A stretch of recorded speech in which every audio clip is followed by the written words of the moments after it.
성도 여러분 안녕하십니까? 지난 3일 동안 평안하게 잘 지내셨습니까? 오늘은 고난의 도가니 속에 함께 하시는 주님이라는 제목으로 말씀을 준비했습니다.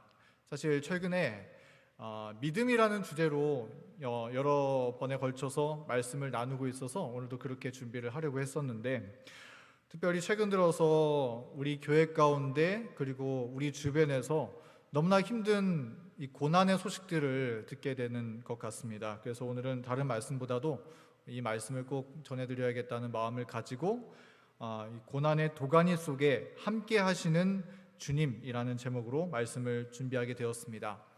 먼저 함께 시편 107편 19절부터 20절에 있는 말씀을 다 같이 읽겠습니다. 시작.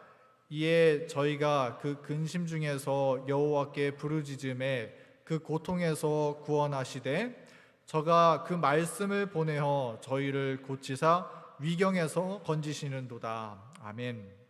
하나님께서는 우리를 위경에서, 다시 말해서 모든 위험의 상황 속에서 건져주시는 분이라고 성경은 말하고 있습니다. 오늘 말씀을 통해서 우리의 모든 고난 속에서 함께 해주시고 또 이길 힘을 주시고 건전해 주시는 우리 구원의 하나님을 함께 만나게 되기를 간절히 바랍니다.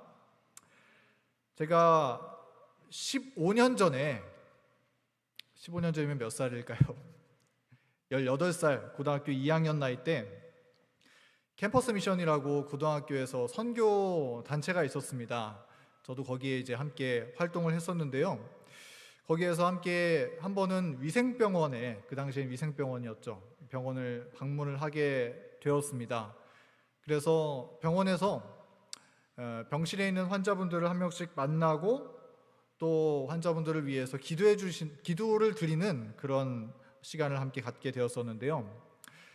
한 번은 이제 어떤 분을 만나서 인사드리고는 제가 기도하기 위해서 찾아왔는데 무엇을 위해서 기도해 드릴까요? 라고 질문을 드렸는데 이분이 목사님이시더라고요. 목사님이 입원해 계셨었는데 저를 기특해 하시는 그런 말씀을 나누시면서 여러 이야기를 좀 주고받았습니다. 근데 기도하기 전에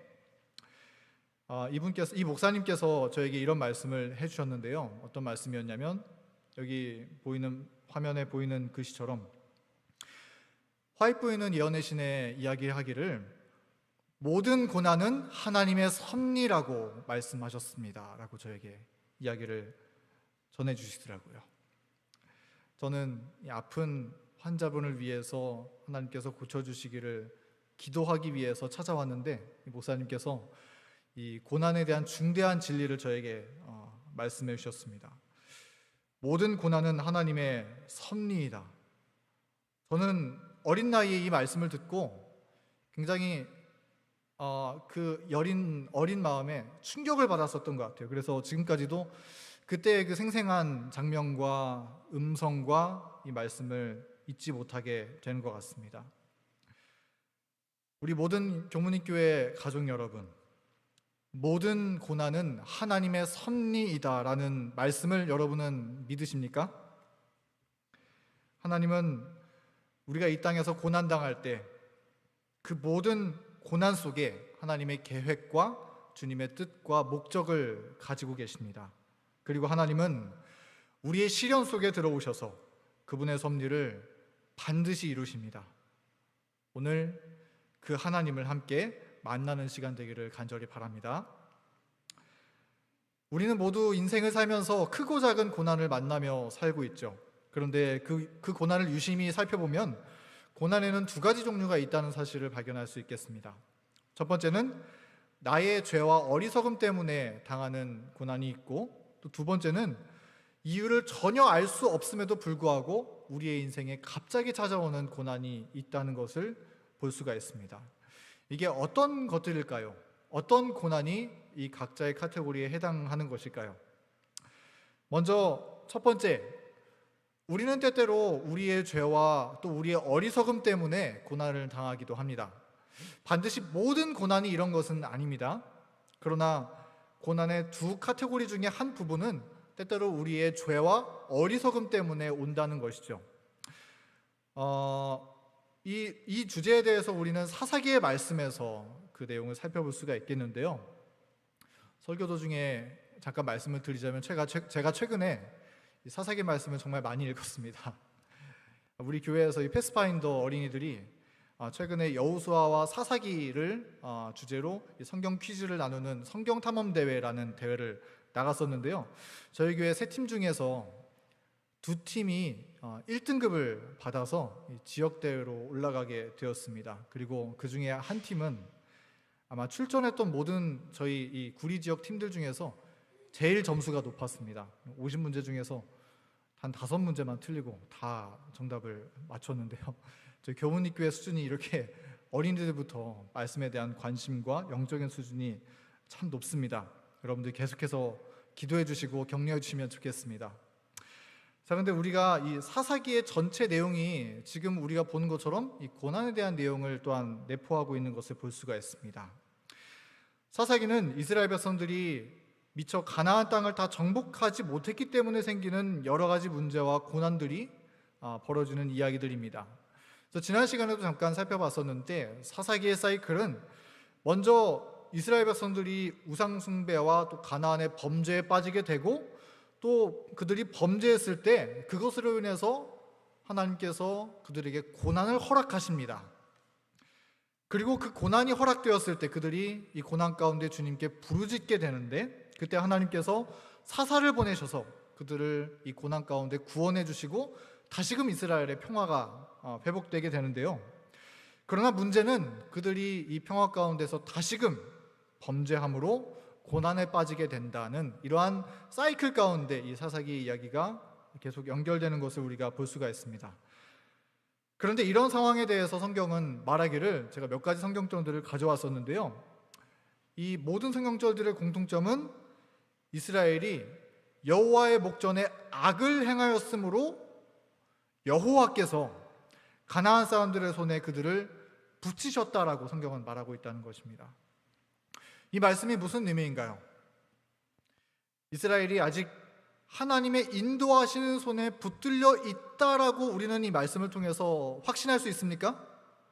네, 우리는 여전히 그들이 이 가나안의 블레셋과 또 모압과 이런 이 이방 나라들의 속국으로서 침략을 받는 핍박을 받는 입장에 있음에도 불구하고 여전히 하나님의 손에 붙들려 있다는 사실을 우리는 확신할 수 있습니다.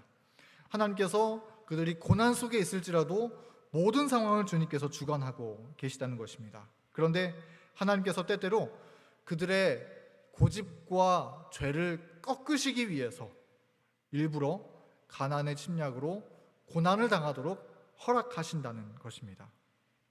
이처럼 하나님은 우리의 교만한 마음을 꺾으시기 위해서 때때로 우리의 삶에 고난을 허락하십니다. 그러나 하나님께서 고난을 허락하시는 것이 결코 우리를 내어버리는 것은 아닙니다. 오히려 하나님은 그 고난의 과정을 통해서 우리를 낮추시고 우리의 마음을 새롭게 하시고 우리에게 구원의 기쁨을 회복시켜 주시고 우리와 그 속에서 함께 해주신다는 사실을 우리는 이 말씀을 통해서 발견할 수 있습니다. 그리고 두 번째는 때때로 우리는 고난을 당하되 우리가 전혀 그 원인과 이유를 알 수 없는 그러한 고난을 당하게 된다는 것입니다. 성경에서 특별히 이 욥이 그런 경우를 당하게 되었었죠. 욥은 어느 날 갑자기 그의 모든 가축들이 죽고 재산이 날아가고 자녀들이 죽고 심지어 또 아내가 떠나갔습니다. 그리고 거기에 그치지 않고 심한 질병으로 고난을 당하게 되었습니다. 우리는 이 욥기 1장의 말씀을 성경으로 읽었기 때문에 욥이 고난을 당하는 그 원인이 무엇 때문인지에 대해서 잘 알고 있습니다. 욥이 뭐 때문에 고난을 당했죠? 욥은 순결한 믿음을 가지고 있었던 하나님의 사람이었습니다. 그런데 사단은 그의 모든 소유물을 치소서라고 하나님께 도전했다는 것입니다. 그에게 주신 모든 것들을 하나님께서 거두시면 욥이 가지고 있었던 믿음을 다 잃어버리고 아무것도 아닌 존재가 될 것입니다 라고 사단은 도전했었던 것이죠. 그리고 하나님은 그러한 사단의 도전을 받아주시고 욥에게 고난을 허락하셨습니다. 이 이야기는 우리 모든 사람들에게 당하는 고난과 어려움은 하나님과 사단의 전쟁을 통해서 벌어진다는 사실을 우리에게 보여줍니다.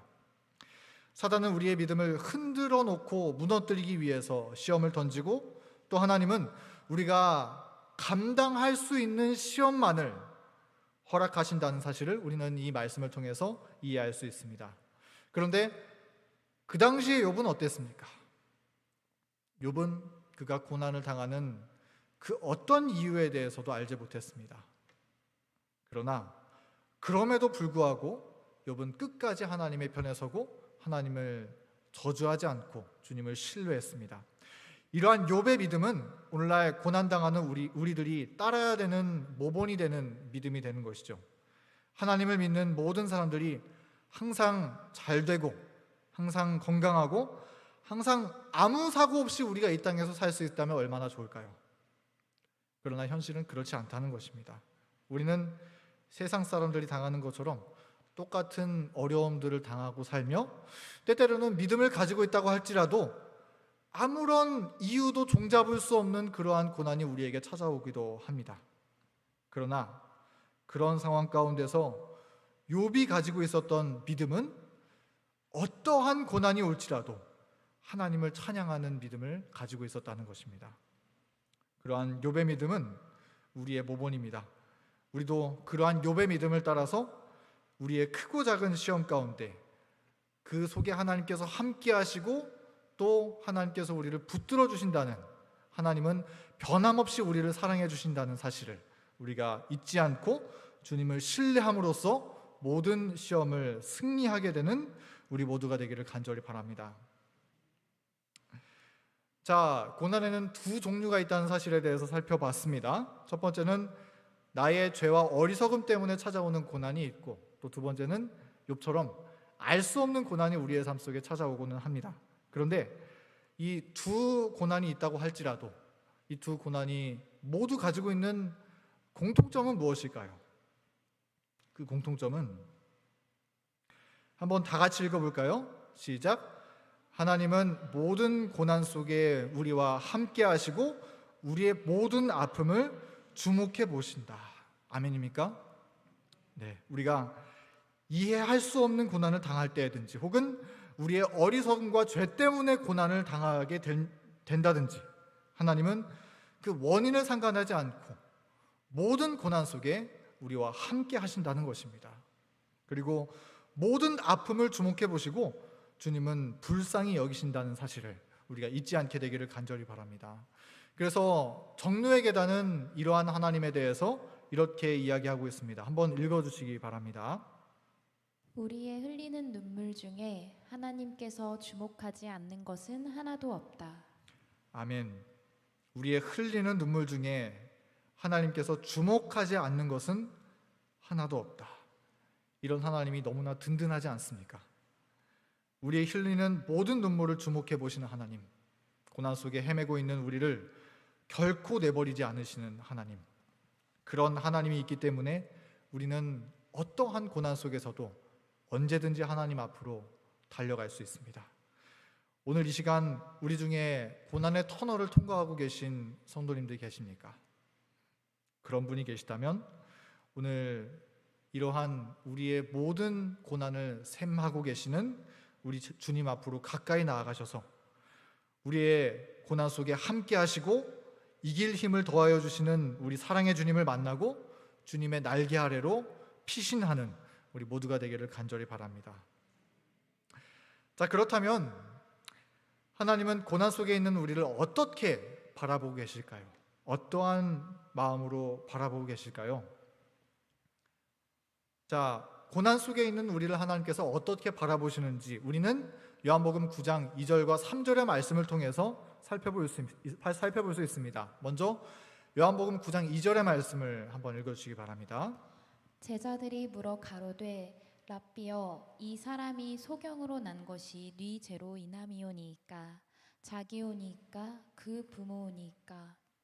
네, 어떤 이 제자들이 예수님께 묻기를, 어떤 한 태어날 때부터 눈이 보이지 않았던 그런 장애를 가지고 있었던 소경을 주님 앞으로 데려오면서 이 사람이 이렇게 된 것이 누구의 죄 때문입니까? 라고 질문을 했다는 것이죠.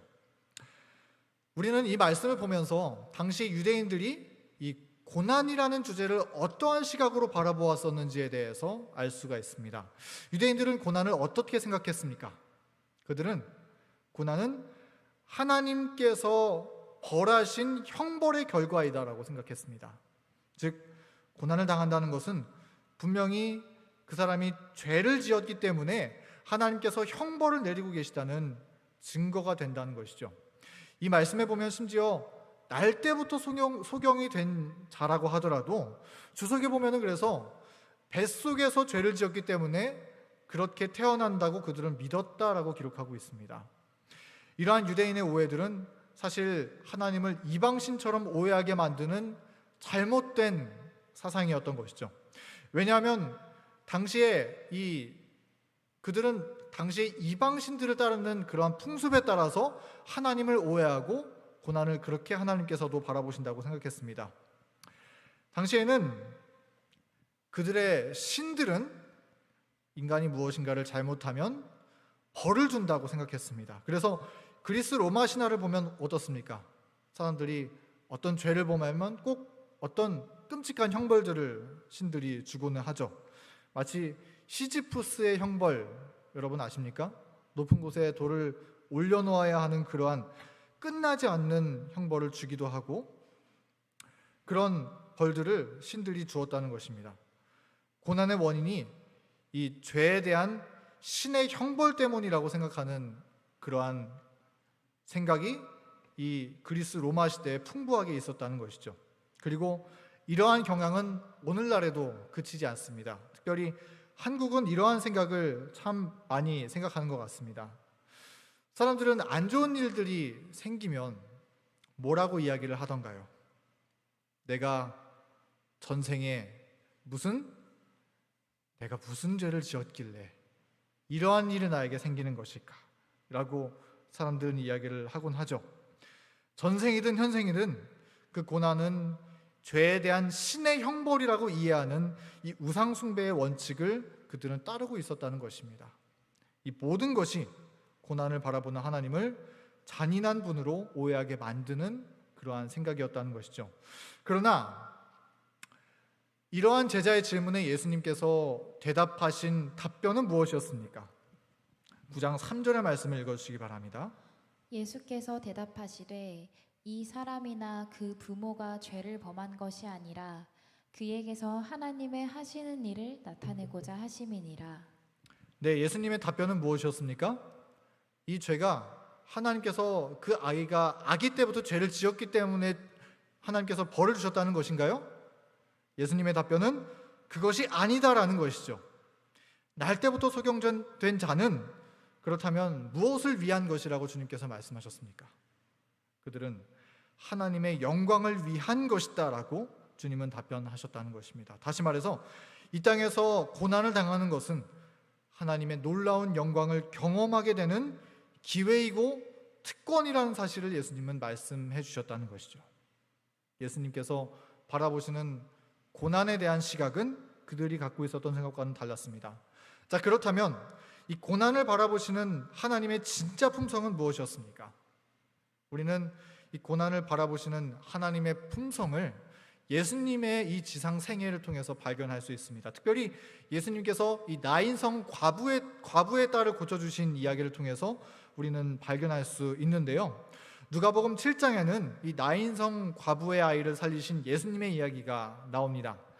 예수님께서 때때로 이 병든 사람들을 고쳐주시고 또 심지어는 죽은 사람들을 일으켜 세워주시는 이야기들이 성경 가운데 있음을 우리는 발견할 수 있습니다. 그런데 이 나인성 과부의 딸을 살리셨던 이야기는 주님께서 다른 죽은 사람들을 살리셨던 어떤 이적과도 구분되는 특별한 점들이 있습니다. 그것이 무엇일까요? 예수님께서 이 나인성 과부의 아이를 살리실 때 나인성 과부는 예수님께 아무런 요청도 하지 않았지만 주님께서 그를 살려주셨다는 것입니다. 또 나인성 과부는 이 자식을 살리기 위해서 아무런 믿음을 발휘한 것도 성경에 나오지 않았습니다. 그러나 예수님은 단지 이 과부를 불쌍히 여기셨기 때문에, 그분의 품성이 너무나도 그 여인을 불쌍히 여기셨기 때문에 주님께서 그 자식을 다시 살려주셨다는 것입니다. 왜냐하면 이 연약한 단 한 명의 자식을 가지고 있는 이 과부에게는 이 자식이 그의 삶의 유일한 희망이고 유일한 자랑이 되었기 때문입니다. 그래서 예수님은 그 꺼져가는 등불을 끄지 않으시고 이 과부의 자식을 살려주셨던 것이죠. 단지 긍휼히 여기심으로써. 우리가 이 말씀을 통해서 발견할 수 있는 진리는 무엇인가요? 고난을 바라보시는 예수님의 마음은 긍휼의 품성이라는 것입니다. 예수님은 그러므로 이러한 말씀을 우리가 살펴볼 때 예수님은 모든 고난의 상황 속에 있는 우리를 바라보시기를 그런 긍휼의 마음을 바라보시고 불쌍히 여기신다는 것입니다. 지나가시면서 불쌍히 여기시기 때문에 이 나인성 과부의 딸을 살려주셨던 예수님이 그렇게 하셨던 것처럼 모든 고난을 주님은 그러한 마음으로 바라보신다는 것입니다. 이것이 고난을 바라보시는 하나님의 품성입니다. 어떻게 해서든 고난에서 빠져나오게 하기를 원하시는 구원의 하나님의 마음, 우리가 어떻게 해서든 행복하기를 바라시는 하나님의 마음, 그런 하나님이 계시기 때문에 우리는 어떠한 고난도 견딜 수 있는 믿음으로 살아갈 수 있다는 것입니다. 고난을 바라보시는 하나님의 품성은 여러 성경절들 가운데에서 또한 살펴볼 수 있습니다. 주님은 이사야 42장 3절에 상한 갈대를 꺾지 아니하시며 꺼져가는 등불을 끄지 아니하시는 성품을 가지신 분이라고 했고, 이사야 57장 15절의 말씀에 우리 주님은, 여기 빨간 부분입니다, 통회하고 마음이 겸손한 자와 함께 거하신다라고 성경은 기록하고 있는데, 이 번역을 우리가 이 공동 번역 성경에서 찾아보면 어떤 번역이냐면요, 이 번역이 얻어맞아 용기를 잃은 사람들과 함께 살며라고 하는 것입니다. 여기 이 고난을 당하시면서 사단에게 얻어맞고 계신 분 계십니까?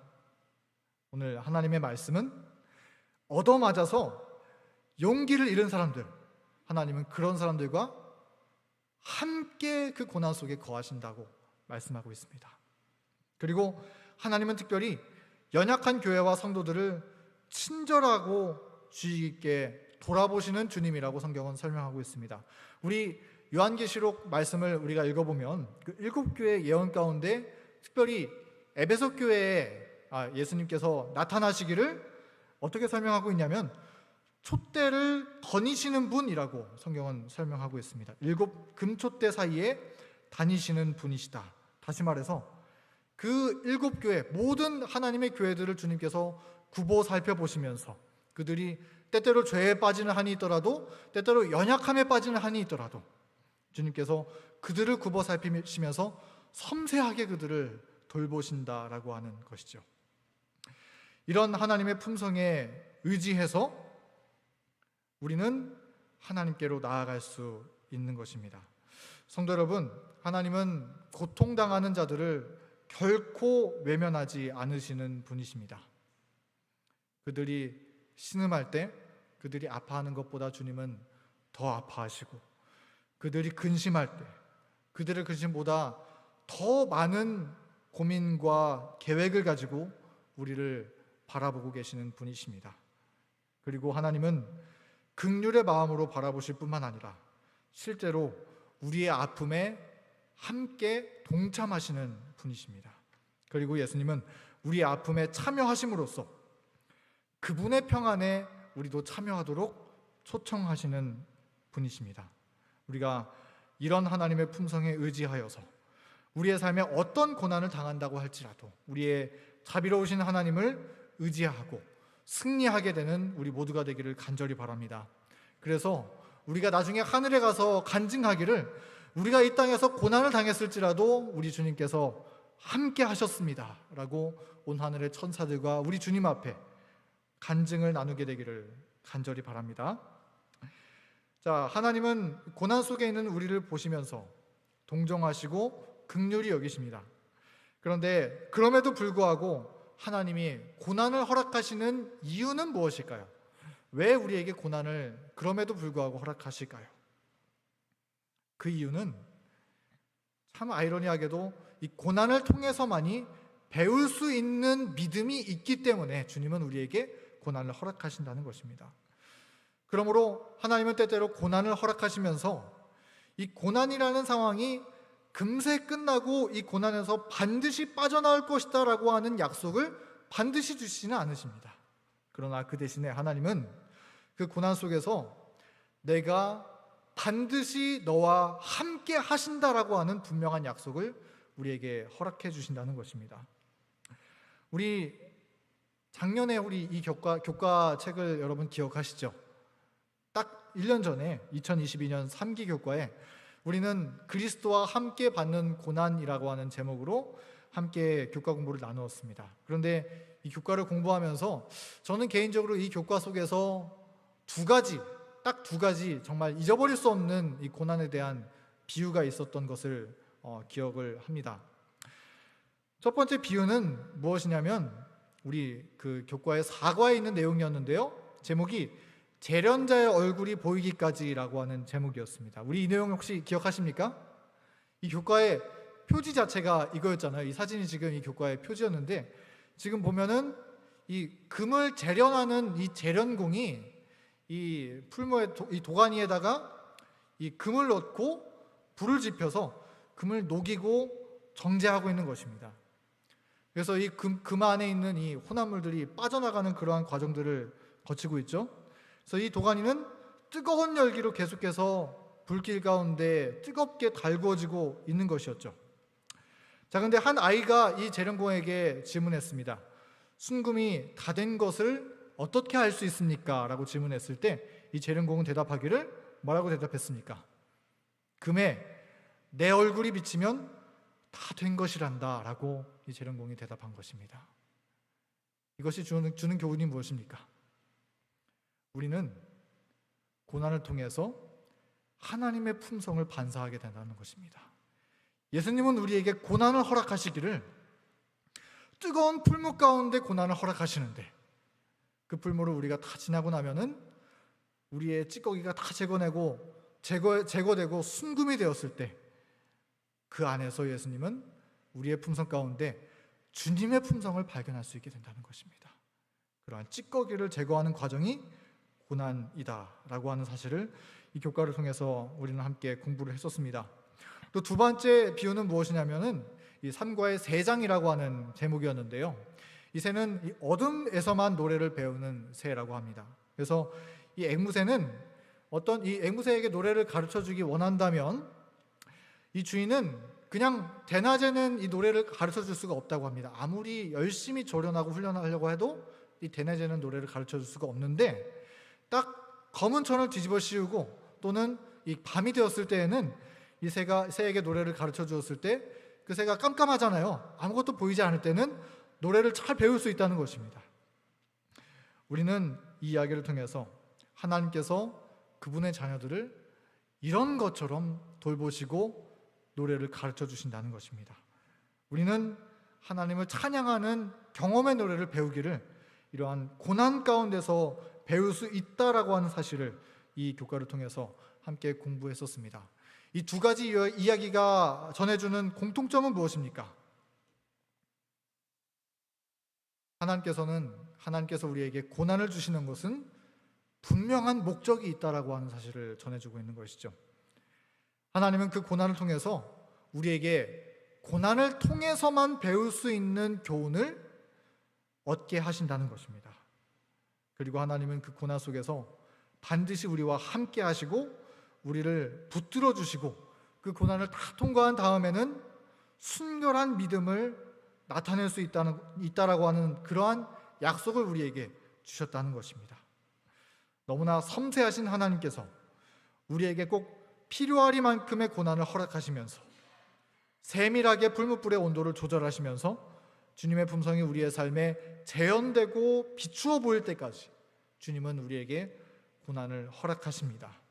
그리고 그 고난을 통해서 주님은 우리로 하여금 우리에게 이 세상에 어떤 값을 주고도 얻을 수 없는 불로 연단한 금과 같은 믿음을 가르쳐 준다는 것입니다. 그러므로 이 모든 말씀을 우리가 이루어 보건대 모든 고난은 하나님의 섭리라고 확신할 수 있을까요? 그럴 수 있는 것입니다. 모든 고난은 하나님의 섭리입니다. 그렇기 때문에 하나님은 때때로 우리에게 고난을 허락하신다는 것이죠. 우리 다음 영감의 말씀은 우리에게 이러한 메시지를 전해주고 있습니다. 한번 읽어주시기 바랍니다. 그분은 언제나 우리를 유쾌한 곳으로만 데려가지 않으신다. 만약 그렇게 하신다면 우리는 자만하여 그분이 우리의 조력자이심을 잊어버릴 것이다. 그분은 당신 자신을 우리에게 나타내기를 원하시며 우리의 필요를 풍성히 공급해 주기를 원하신다. 그분께서 우리에게 시련과 실망이 닥치도록 허락하시는 것은 우리로 하여금 무력함을 깨닫고 그분께 도움 구하기를 배우게 하고자 하심이다. 네, 하나님께서 우리를 항상 하하호호 즐겁고 행복한 길로만 인도하신다면 얼마나 좋겠습니까? 근데 이 말씀에 어떻게 기록되어 있나요? 하나님은 유쾌한 곳으로만 데려가지는 않으신다는 것입니다. 그 이유가 무엇이죠? 우리에게 시련과 실망이 닥치도록 허락하시는 것은, 그 이유는 우리로 하여금 무력함을 깨닫고 그분께 도움 구하기를 배우게 하고자 하심이다라는 것이죠.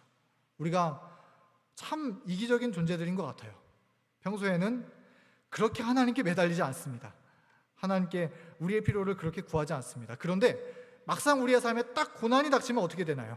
우리는 그때 비로소 하나님을 찾게 되죠.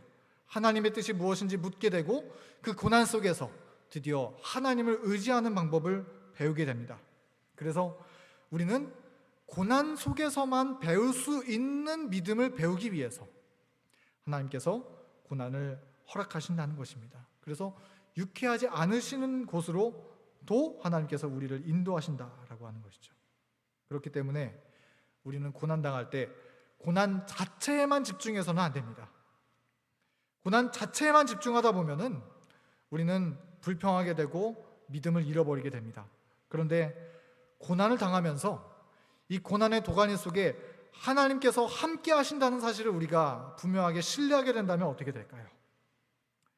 우리가 그렇게 할 때 우리는 고난을 견디고 진정한 이 고난 속에서 승리를 경험하는 그러한 믿음을 얻게 되는 것입니다. 그리고 그렇게 될 때 비로소 고난의 풀무를 통해서 재련자의 얼굴, 즉 예수님의 품성이 우리의 품성에 찍히게 되는 것이죠.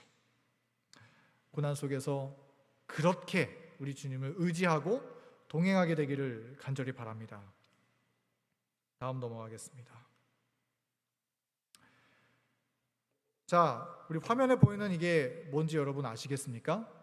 오늘 말씀을 마치면서 여러분들에게 보여드리고 싶은 그림은 이것인데요. 이게 그 자수인데요. 이렇게 바늘로 꿰서 만드는 이 그림처럼 만드는 자수입니다. 근데 우리 이 그림에 보면 어떻습니까? 여기 왼쪽 아래쪽에 보이는 그림을 보면 여기 신기술을 제가 좀 가져왔습니다. 여기 이 부분을 보면은 어떻습니까? 이걸 보면서 우리가 어떤 그림인지 이해할 수 있을까요? 이건 자수의 뒷면입니다. 우리는 자수의 뒷면을 보면서 이것이 어떤 그림인지에 대해서 결코 이해할 수 없습니다. 무엇을 생각하고 이렇게 만들었을까 결코 발견할 수 없죠. 그런데 이 자수를 딱 완성하고 난 다음에 뒤집어 놓으면 이게 어떤 그림인지 여러분 이해할 수가 있을까요? 뒷면을 봤을 때는 이게 뭔지 전혀 이해할 수 없었는데 이것을 완성하고 딱 뒤집었을 때 완성된 그림을 보면은 이 사람이 이 자수를 통해서 무엇을 만들려고 했구나, 이렇게 아름다운 그림을 만들려고 했구나라고 하는 사실을 발견할 수 있다는 것입니다. 하나님께서 우리에게 고난을 주시는 이유는 마치 이와 같다는 것입니다. 우리가 고난을 통과하는 중에서는 마치 이 자수의 뒷면을 보는 것처럼 이게 도대체 뭐 때문에 이런 고난을 당하는 것인지, 하나님께서 왜 나에게 이런 어려움과 힘든 일들을, 핍박을 허락하셨는지 우리는 결코 이해할 수 없습니다. 그런데 이 고난을 우리가 믿음으로 하나님과 동행하면서 다 통과한 이후에 그 뒷면을 딱 뒤집어 놓고 봤을 땐 어때요? 하나님께서 우리의 삶에 하나님의 아름다운 품성이라는 완전한 그림을 주님께서 그려놓고 계셨구나, 이 고난을 통해서. 우리는 그 고난 속에서 비로소 그 사실을 깨닫게 되는 것입니다. 그러므로 모든 고난은 무엇이에요? 하나님의 섭리라는 사실을 우리가 발견할 수 있는 것이죠. 사랑하는 성도 여러분, 요새 참 힘든 일들이 많습니다. 장마가 있고 또 주변에서 여러 가지 복잡하고 어려운 소식들을 듣고 있습니다. 그리고 우리 교회에서도 참 몸이 아프고 고난을 당하고 또 어려움을 당하시는 분들의 이야기를 참 우리가 잘 듣습니다. 우리가 힘을 내서 함께 합심해서 기도를 해야겠는데요. 우리가 중요하게 이해해야 되는 것은 무엇이냐면은 하나님께서 이 고난을 허락하시는 분명한 이유가 있다는 사실입니다.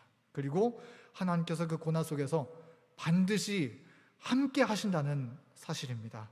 우리가 그 사실을 결코 잊지 마시고 이 고난 속에서 함께 하시는 우리 주님의 손길을 붙드시는 가운데 이 고난 속에서 승리하는 찬송을 우리 모두 주님 앞에 올려드리게 되기를 간절히 바라면서 오늘 말씀을 드리도록 하겠습니다.